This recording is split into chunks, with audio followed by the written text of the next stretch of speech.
It's the Health in the Real World podcast. It's time to start the show with Chris Janke as your host. Here to give you everything that you need when it comes to fitness strategies. We keep it simple and easy. It's your roadmap to get healthy. You don't need equipment and you don't need a gym. Just the right strategies to get you fit and trim. The Health in the Real World podcast is sponsored by... Today's episode is brought to you by Michelle Hodgson. Head over to Michelle, HODGSON.com to learn more, and be sure to subscribe for updates about new blog posts and the release of her new book. Hello and welcome to the Health in the Real World podcast. I'm Chris Janke and I'm joined today by Michelle Hodgson. Michelle, how are you doing today? I'm well, thanks. How are you? I'm doing really well. Can you give us a little bit of a background about who you are, kind of what you've been through, and then we'll take off from there? Yeah, sure. So how I kind of got into this was I grew up with a parent who had a pretty serious mental illness.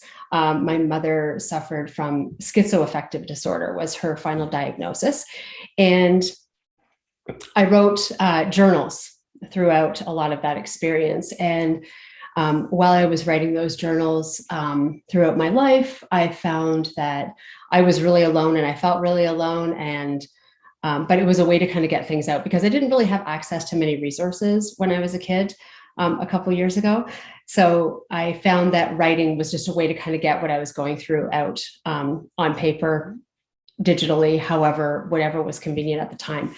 And then when I had kids of my own, my daughter at one point asked me if she could read my journals because she was fascinated and is getting into the field herself.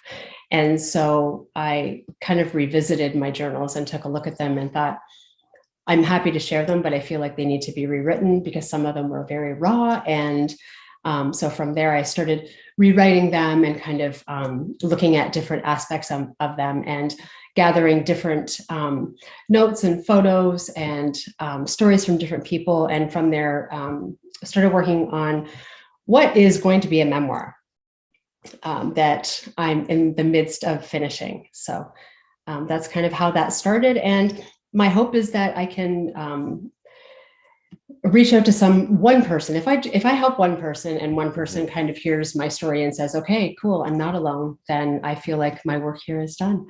Right. That would make me happy.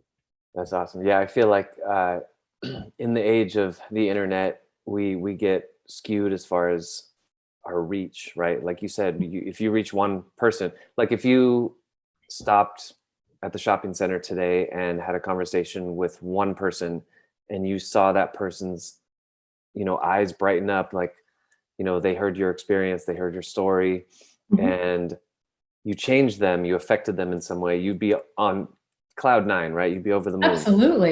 Absolutely. And it doesn't need to be a huge impact. It just just to make somebody feel in the moment that someone is hearing them. And sometimes that's all people need in support sometimes, is just to feel like they're being heard and that somebody's actually listening to what their concerns are. It's really hard navigating through all the different parts when you're supporting specifically a parent with a mental illness as a young adult. I really struggled to find resources when I was a teenager and a young adult.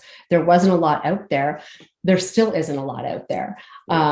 It's getting better, but it's when you think about, I was reading a study the other day, statistically, 18% of parents suffer from mental health issues. And of that 18%, I think it was 3.8%, it's a serious mental illness.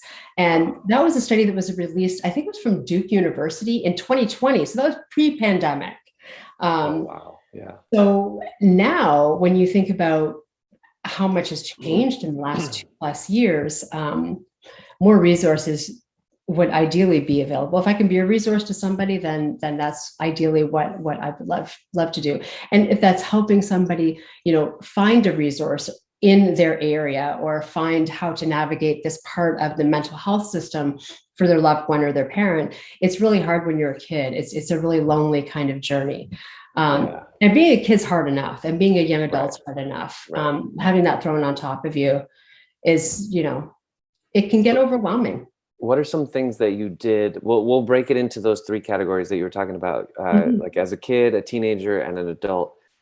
What are some things that let's focus on the successful thing. What are some successful coping mechanisms or resources that you created during those times? Well, I journaled a lot. And I journaled a lot, and I also used email a lot. Obviously, I have a brother, and he went through this journey a little bit differently than I did. But we would go back and forth and talk about and vent. And he was my sounding board for a lot of it, because we didn't have anybody else. We didn't have an adult that we could talk to that was open about what was going on either. I had the benefit of being raised by my father, who was healthy for all intents and purposes. But it was also the 80s. So it wasn't very often that a dad was raising two young kids. But my brother and I were a sounding board for one another. And journaling was another really great resource. Therapy. I went to therapy a number of times throughout the course of my life. When I got to different stages and I felt like I needed it, and I couldn't find the resources. I just went to a therapist and bounced things off of that person. At the time, I had a couple of different over the years. And I found that to be very helpful, but not everybody wants to do that.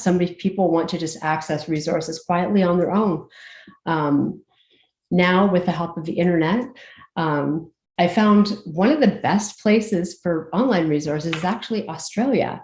I found a fantastic website that is specific for children who have one or both parents that are mentally ill. And the mental illnesses range from, depression and anxiety all the way to schizophrenia and schizoaffective disorders. So there's videos, there's things you can download. So really, it's accessible to anybody, and they've actually translated a lot of the resources into different languages as well.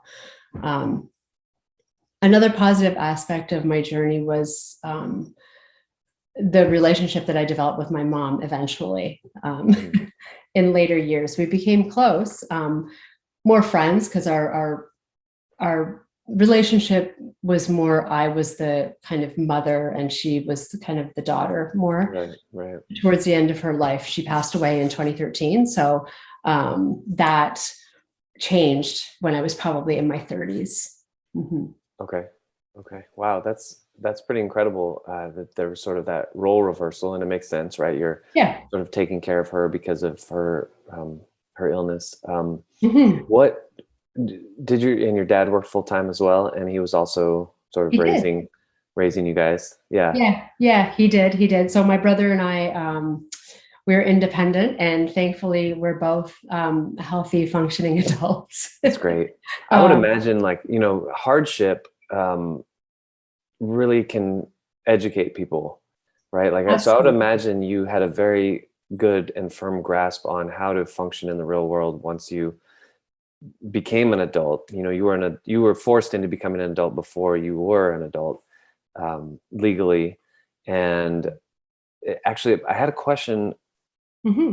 I have heard about this before, about that experience of sort of like having to take care of a parent.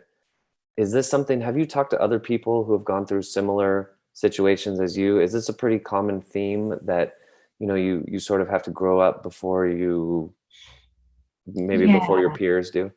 Absolutely. And that's one of the dangers of being in this situation without good supports in place, is that it can kind of go one way or another. They can either run away and walk away and wash their hands of any responsibility, or they grow up really quickly and become super resilient, almost overachievers, for lack of a better word. And you got to kind of find a balance. I know that people that I have talked to with that experience a lot of them tend to grow up and have maturity levels that are far beyond their years when they're, 14, 15, and 16 years old. And then by the time they are young adults, they're running households, I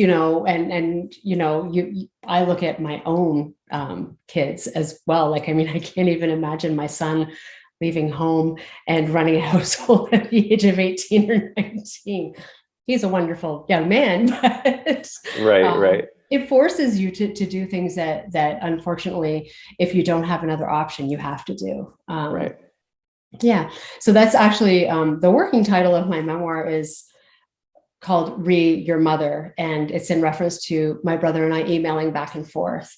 Whenever we are talking about our adventures with our mom, it would be your mother would be the subject. And then our back and forth would be your mother, your mother. And right. That's kind of how I arrived at that.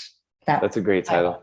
How close are you? Is there a timeline for that book? How close are you to being done with that? I'm working with a very close friend who is my editor, and I have written all of the stories that I'm going to be included. And like I said, it's kind of a memoir broken up into 3 sections that the first section is more when I'm a child and kind of stories from not understanding what was going on and trying to kind of figure it out, and some stories from my grandmother actually and her perspective, which was really interesting to get.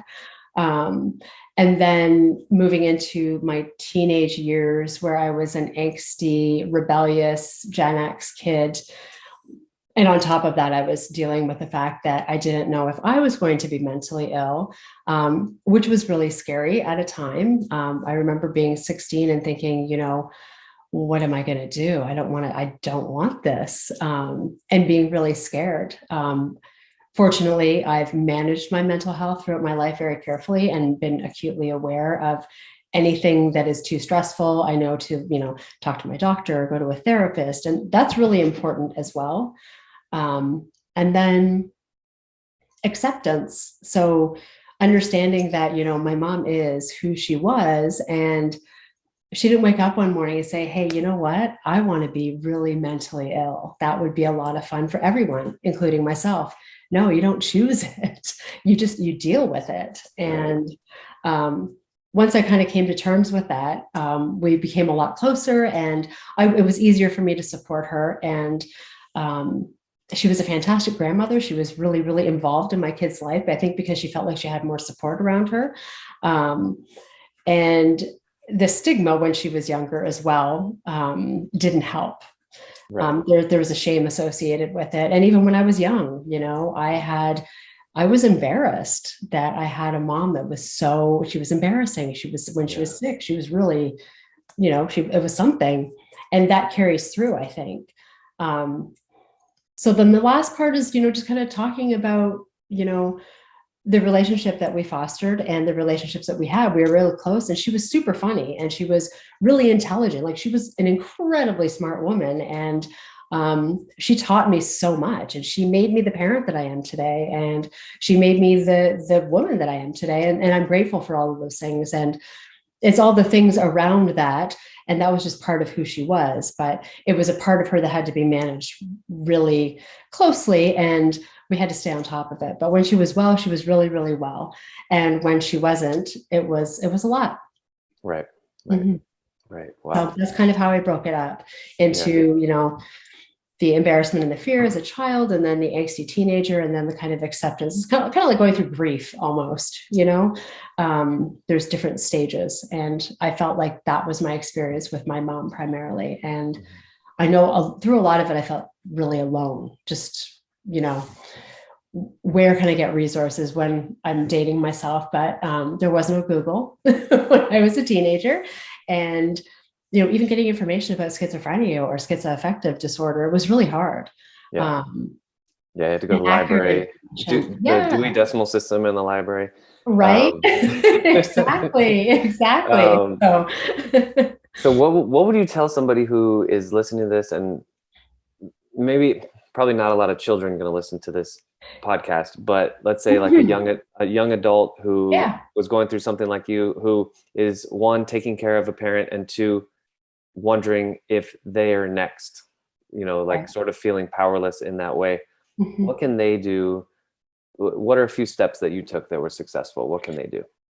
Yeah, I think be mindful of where you are, where your mental health is. And if you're feeling uneasy or sad, or sometimes these things can be exacerbated by trauma or a terrible experience. So I'm saying, COVID, the pandemic that we're going through or finishing or whatever, wherever we are in that state, that's elevated, I know, a lot of people's mental health and mental unwellness, for lack of a better term. Reach out and talk to somebody, if you can find a therapist. The tricky thing is there is no blood test. When you're dealing with mental health issues and mental illnesses, it's a trial and error and talking to somebody and kind of looking at your symptoms and how can we manage them, and can we do different types of therapy. And there are a lot of different things. I'm not a doctor, but I can also, help people, point to resources that I have found helpful. There's lots of mental health organizations in every country all around the world. The one in Australia, which I think is just incredible, and I have tapped into a number of times, is copmi.net.au. And that has been an incredible resource, not for kids, but for teenagers and young adults, even ages up to 25, and just understanding and trying to help and understanding your own journey. But I think communicating is the biggest one, and learning about the illness that you're worried about, and not being afraid, because a lot of them can be managed if you stay on top of it. That's great. That's definitely encouraging news for somebody who's going through something that may look like no light at the end of the tunnel, and they have no idea what to do. And it's great to know it can be managed, because I know everyone's born with their own tendencies and their own genetic makeups, and there's that nature part of it, but then there's also the nurture part of it, where Absolutely. you can control a lot of the variables that are outside of you. Nobody can change what happened in the last 2 years, but we can grow from it. We can learn. We can try to set up systems in our own lives to better help our mental, emotional health in that regard. So Definitely. Michelle, I want to go real big picture now. I want to get give you a chance to get very encouraging, and we're going to put you in front of a graduating class at a university. Oh, wow. you are giving a motivational speech on how you think they can get the most out of their lives. So you're talking to these young adults, obviously draw from your own experience, but we're going real big picture as far as different strategies, different ways of looking at the world, how to get the most out of your life. How to get the most out of your life. That is an incredibly huge subject. I think that one of the biggest things that I've learned, even in the last 2 years, is that I'm not alone, and none of us are alone. And there is someone out there that is just like you, that has had a similar experience, that that you can connect with and that can support you. And to know that those supports and everyone out there, for the most part, the world is a good place, and life is a great time, and it's a fun ride, and enjoy it. Because with all of the little, difficult and challenging parts, that's what make all the good parts that much more memorable. And, the human experience is an incredible one. And I think you should just enjoy it, because it goes fast. And before you know it, you'll be, worrying about your kids and their kids, and just have fun. And don't forget to take care of yourself. Nice. Absolutely. Well, how do people get in touch with you? I know your book's not out yet, but how do people get in touch with you? Social media, website? Yeah. So I have a website /blog, and I can be reached at Michelle Hodgson, Hodgson, HODGSON.com. Or you can send me an email, hello@michellehodgson.com. And I will reach out, get back in touch. And if I can help anybody, feel free. Or just check out my blog. And as I get closer to releasing my book, I will definitely post updates on my website and my blog and make sure that everybody knows about it. Perfect. Sounds good. And we'd love to have you back to show us your book, hold it in That your would hand. be fantastic. I would love that. That would be really great. Awesome. Yeah. One thing I've seen is that these episodes go by so fast. So obviously we can do a deep dive into some of the concepts in your book and help some people out and make That sure would be you're wonderful. spreading that message. So Thank you. again, yeah, absolutely. Again, we're on Health in the Real World. We're with Michelle Hodgson today. Michelle, thank you so much for joining me today. Thank you so much for having me, Chris. It was nice chatting with you. Thanks